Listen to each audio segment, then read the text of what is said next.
Berjumpa lagi dengan saya di hari yang cerah ini. Kita masih akan membahas tentang komunikasi lebih jauh. Di perjumpaan-perjumpaan sebelumnya, kita sudah banyak membicarakan tentang definisi komunikasi, membicarakan tentang tujuan komunikasi, elemen-elemen atau komponen-komponen yang ada di ranahnya komunikasi, sampai dengan contoh-contoh yang begitu lekat dengan kehidupan kita sehari-hari. Di hari ini, kita akan membahas tentang komunikasi antar pribadi atau interpersonal communication. Tidak lain dan tidak bukan, komunikasi ini sangat dekat dengan kehidupan kita sehari-hari, karena tanpa disadari kadangkala bentuk komunikasi antar pribadi ini malah bisa mendekatkan seseorang dengan orang lainnya, begitu ya. Nah, dengan tema-tema yang juga bahan pembicaraannya itu bisa berkembang. Tentu saja, nah, satu hal yang pastinya kita akan mengupas lebih jauh tentang komunikasi antar pribadi itu dari satu definisi atau juga pemikiran-pemikiran dari beberapa pakar di bidang komunikasi. Dan yang kedua, kita akan membahas tentang tujuan daripada komunikasi antar pribadi. Dan ketiga, tentu saja mengapa komunikasi antar pribadi itu disebut sebagai proses yang transaksional. Dan yang keempat, kita akan juga membahas tentang efektivitas dari komunikasi antar pribadi.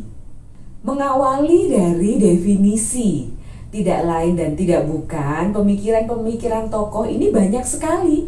Banyak yang memberikan kontribusi untuk bisa kita sendiri memahami komunikasi antar pribadi dari berbagai sudut pandang. Yang pertama, kita akan mencoba mengupas dari pendapatnya Joseph De Vito. Ada satu buku yang judulnya Komunikasi Antar Manusia. Di sana Joseph De Vito menjelaskan bahwa komunikasi antar pribadi itu sebagai proses pengiriman dan juga penerimaan pesan-pesan antara dua orang atau di antara sekelompok kecil orang dengan beberapa efek dan umpan balik seketika. Nah, di definisi yang ini, kata kuncinya kita harus memegang, begitu ya. Jadi ada tetap yang namanya proses pengiriman dan penyampaian atau juga penerimaan pesan di sana. Ada orang-orang dalam jumlah tertentu, begitu, dan juga ada efek atau umpan balik seketika. Nah, berarti begitu, kalau dilihat lebih jauh, komunikasi antar pribadi itu titik tekannya tidak sekompleks bentuk komunikasi yang lain, tapi dia memiliki ciri khas yang melekat di sana, sehingga orang bisa mengatakan bahwa komunikasi yang saya jalankan itu adalah komunikasi antar pribadi. Kalau kita mau melirik pendapatnya dari Seller dan Bales, mengatakan bahwa komunikasi antar pribadi itu berkaitan dengan aktivitas menciptakan dan berbagi makna antara orang-orang dalam suatu hubungan. Nah, tentu saja ada satu pembedanya dengan definisi yang tadi disampaikan oleh Joseph De Vito. Kalau berbicara masalah definisi, berarti kita harus melihat lebih jauh dari sudut pandang yang digunakan tokoh-tokoh ini dalam mengkaji komunikasi antar pribadi. Nah, di sini itu sebenarnya menegaskan adanya sebuah aktivitas menciptakan dan berbagi makna. Berarti sama sebenarnya, ada yang namanya transfer sebuah informasi di sana. Ada sebuah hubungan yang terbangun antar satu orang dengan orang yang lainnya. Nah, kalau misalnya ingin melihat lebih jauh tentang definisi komunikasi antar pribadi, ada berbagai sudut pandang. Nah, yang terpenting adalah di sini, ketika kita ingin mendefinisikan komunikasi antar pribadi, itu bisa dilihat dari 3 sudut pandang. Yang pertama, kita akan melihat dari ranahnya komponensialnya atau komponen-komponen yang begitu lekat dengan komunikasi antar pribadi. Yang kedua, kita akan melihat dari relasional atau sudut pandang relasinya. Dan yang ketiga, kita akan melihat dari pengembangannya, begitu. 3 hal ini cukup untuk bisa melihat atau mengkaji lebih jauh dari definisi komunikasi antar pribadi. Nah, untuk itu yang pertama kita akan mengkajinya dari komponensialnya ya. Kalau di sini melihat lagi, mengingat kembali bahwa komponen-komponen basic yang ada di komunikasi itu 1 komunikator, 2 komunikan, begitu kan? Nah, misalnya mengingat lagi definisi atau formula yang disampaikan oleh Laswell, kita akan semakin memberikan pencerahan pendapatnya dari Laswell tentang komunikasi antar pribadi di saat sekarang kita ingin mengkajinya. Tentu saja bisa. Dalam arti kenapa? Ada yang namanya komunikator, ada yang namanya komunikan. Nah, kalau sudah ingin membedakan dengan bentuk komunikasi yang lain, kita harus ingat bahwa antara komunikator dan komunikan itu bisa terjadi pergantian peran. Kenapa? Karena satu pihak bisa menjadi seorang inisiator, bisa menjadi yang namanya penyampai pesan. Dan pihak yang lain itu menjadi orang yang menerima pesan itu. Tapi kemudian beberapa saat mereka akan bisa berganti peran dengan cepat. Yang tadinya komunikator si penyampai pesan, dia akan menjadi orang yang hanya gitu ya, atau pada posisi menerima sebuah pesan. Sehingga komunikasi antar pribadi itu sangat-sangat lekat dengan pergantian peran antara satu orang dengan orang yang lain. Dia menjadi komunikator dan menjadi komunikan, dan sebaliknya. Pada saat dia kemudian beralih menjadi komunikan dan yang satunya beralih menjadi komunikator. Ketika kita ingin mengkaji dari komponennya, yaitu komunikator dan komunikan atau pengirim dan penerima pesan. Berikutnya kita akan mengkaji definisi komunikasi antar pribadi itu dari pesannya. Masih ingatkah pada komunikasi verbal atau kode-kode verbal dan juga pesan-pesan yang dirangkai dari nonverbal? Kedua hal ini juga begitu lekatnya dari yang namanya komunikasi antar pribadi. Bagaimana seseorang itu bisa menyampaikan pesan dari bentuk-bentuk verbal dan nonverbal. Berarti kita akan mencoba mengingat kembali yang namanya proses encoding dan decoding.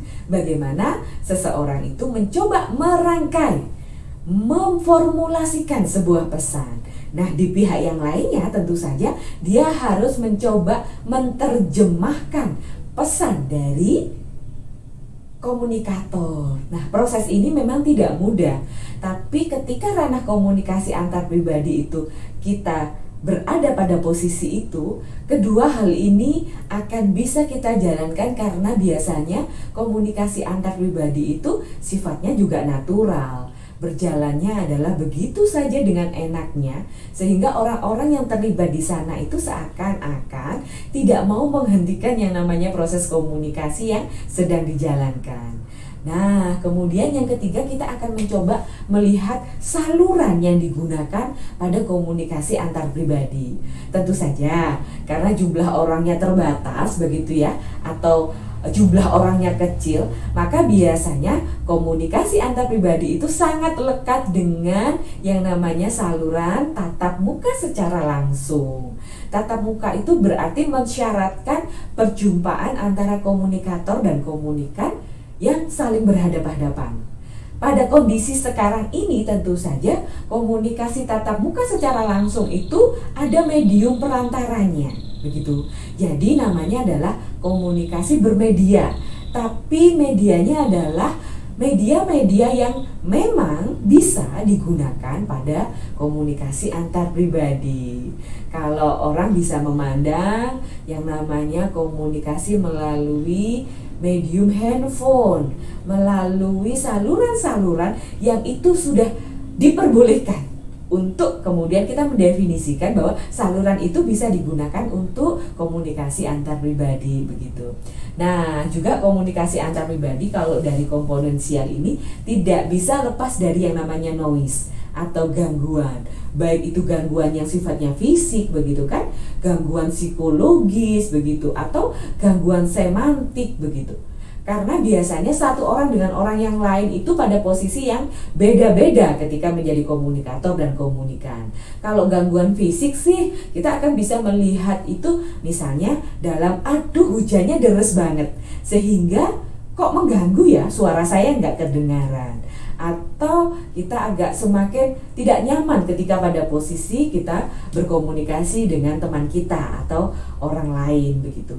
Nah kalau dari sisi semantik biasanya akan ada yang namanya salah persepsi karena memang ada kosakata tertentu yang dari satu orang daerah dengan daerah yang lain itu punya makna yang berbeda.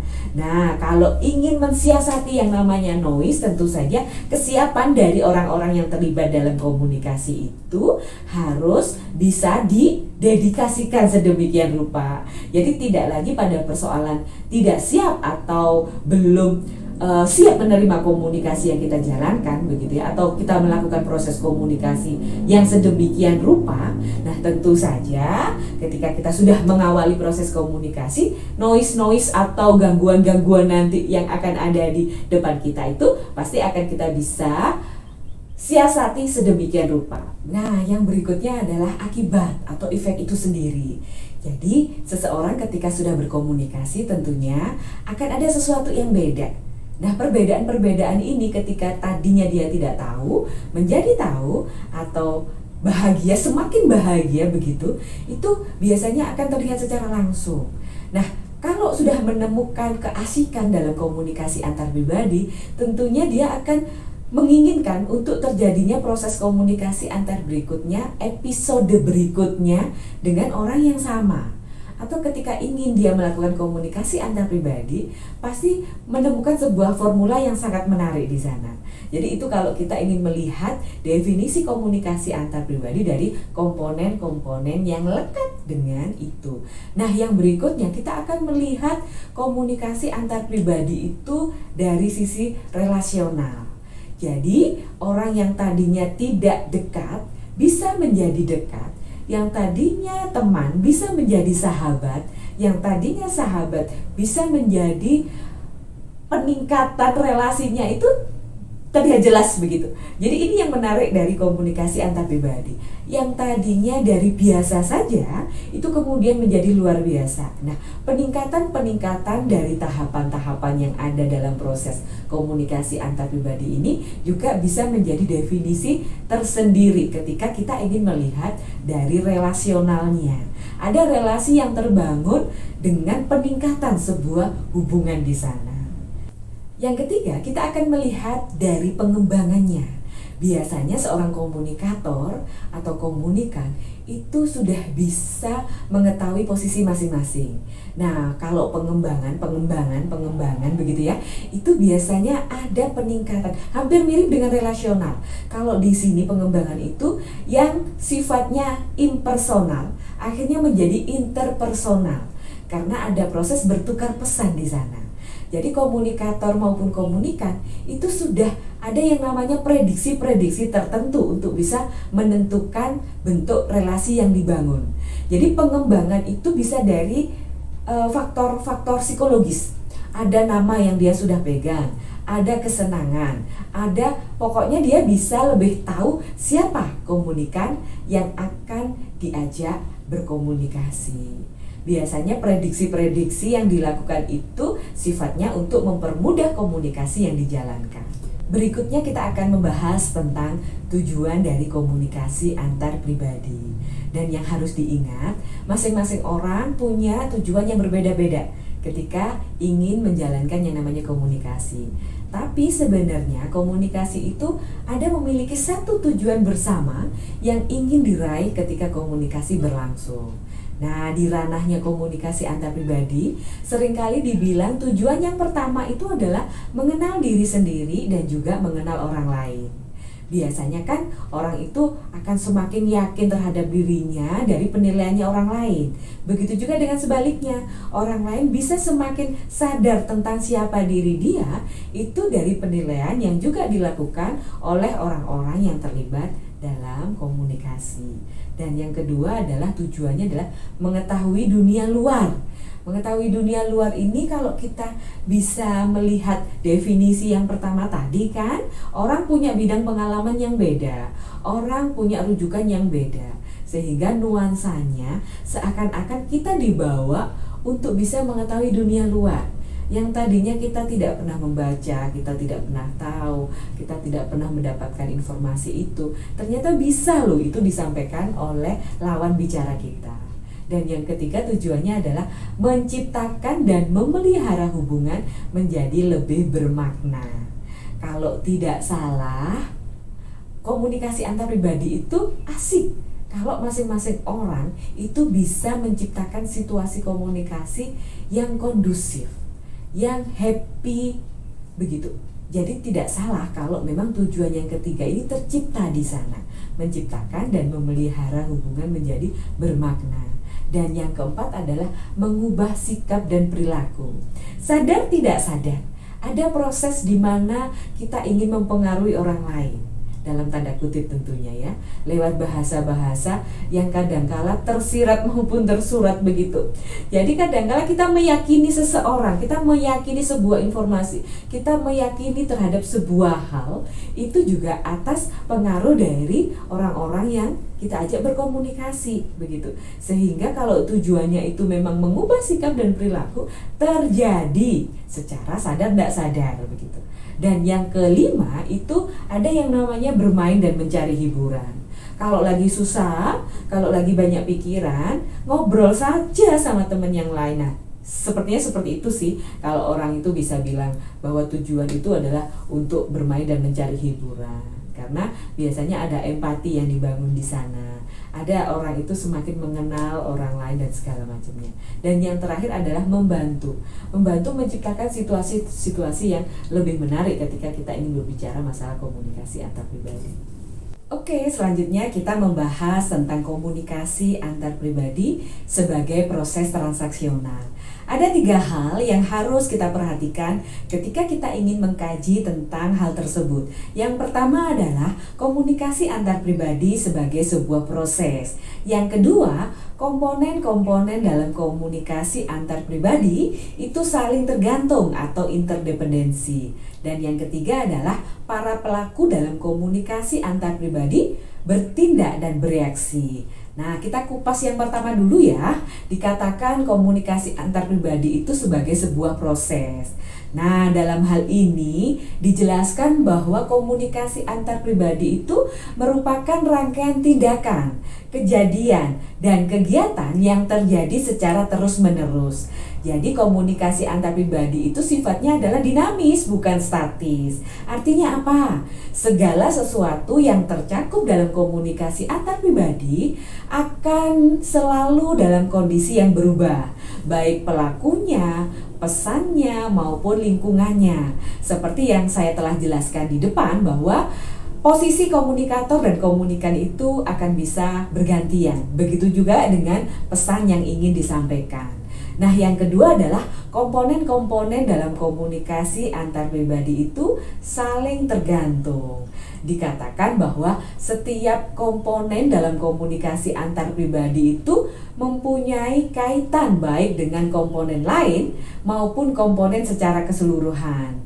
Nah, di sini mengakibatkan bahwa ada kalanya reaksi atau aksi itu tidak bisa diulang secara sama atau sama persis begitu. Jadi kalau orang bilang bahwa tidak mudah untuk melakukan tindakan yang sama atau sikap yang berulang atau penyampaian pesan yang sama dari awal sampai akhir. Nah, di sini dijelaskan bahwa memang komponennya adalah saling terkait. Nah, yang ketiga adalah para pelaku dalam komunikasi antar pribadi itu bertindak dan bereaksi. Nah, yang patut diingat dalam proses transaksional itu setiap orang melakukan tindakan dan memberi reaksi tindakan sebagai manusia yang utuh. Artinya adalah orang tidak dapat bertindak atau bereaksi hanya dengan mengandalkan pikiran dan emosi. Tapi di sana akan melibatkan banyak hal, pikiran, emosi, sikap, gerakan tubuh, pengalaman sebelumnya, atau faktor-faktor yang lain. Berikutnya kita akan membahas tentang efektivitas komunikasi antar pribadi. Siapa yang tidak ingin komunikasinya efektif? Nah, pastinya semuanya pingin ya. Nah, dalam komunikasi antar pribadi, efektivitas komunikasi itu bisa dilihat dari dua perspektif. Yang pertama adalah perspektif humanistik dan yang kedua adalah perspektif pragmatis. Kalau dari perspektif humanistik, itu akan membantu interaksi menjadi lebih berarti, jujur, dan memuaskan. Sedangkan kalau perspektif pragmatis, itu akan membantu mencapai berbagai tujuan yang diinginkan dalam komunikasi antar pribadi.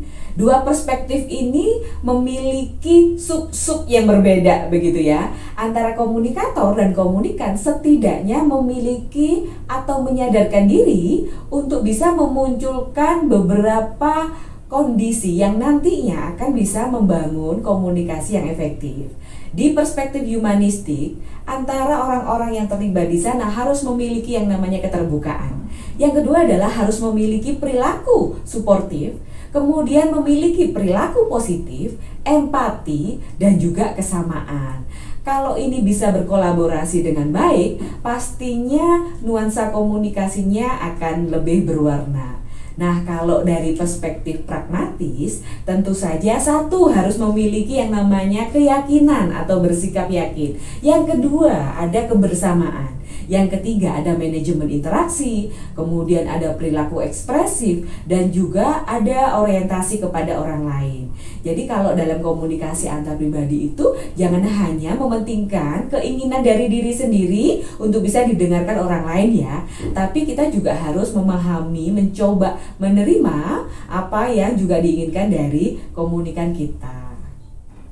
Oke, selesai sudah kita memperbincangkan tentang komunikasi antar pribadi. Pastinya masih banyak hal yang harus kita diskusikan lebih lanjut tentang komunikasi antar pribadi. Tapi setidaknya apa yang sudah saya sampaikan di hari yang cerah ini bisa membantu teman-teman untuk bisa memahami komunikasi antar pribadi dari awal dulu. Nah, sampai jumpa pada kesempatan yang akan datang. Tetap jaga kesehatan, tetap berpikir positif untuk bisa menjadi orang yang produktif. Sampai berjumpa.